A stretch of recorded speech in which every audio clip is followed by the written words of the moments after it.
Probate avoidance, tax avoidance. Probate comes in two forms, and everyone wants to avoid the probate courts, and here's how you do it.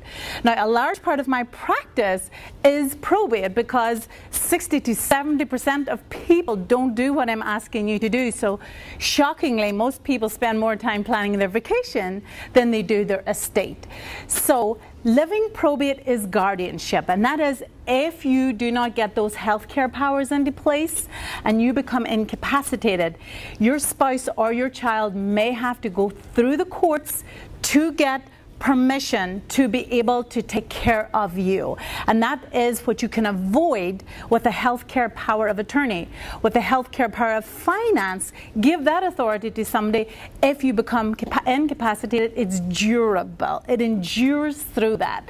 So the guardianship courts are very, very invasive. I just wrapped up a first-year accounting on Monday in the Daily Center, and I and my guardian walked out of there exhausted. It was so labor-intensive. The judges are incredibly invasive.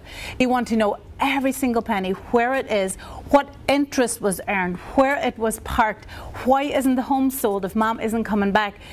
And this was a guardian who is just doing everything he possibly can to make his mother's last days as comfortable as possible.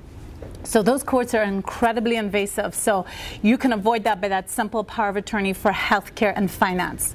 And also within your living trust, you can name a guardian and you can name a trustee. So if you get a living trust in place, you have double protection from ever winding up in the probate courts.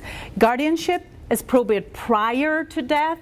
The probate as we think of it is after death, and that is if there's just a will or no will at all. The whole estate will have to go through the courts.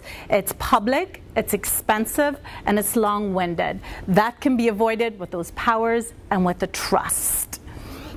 Estate taxes are not a huge concern right now because we have such high exemptions. State of Illinois, you have $2 million per person, $4 million per couple.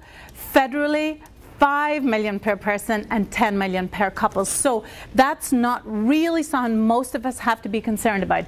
One, it could change, and two, some of us are fortunate enough to be in a position that you may still be taxable either state or federally. And if that is the case, we get a living trust with tax protection in there, and then we can also add an irrevocable portion to that trust to pay any taxes. So even if you are taxable, there's still something we can do to save the estate thousands of dollars, hundreds of thousands often.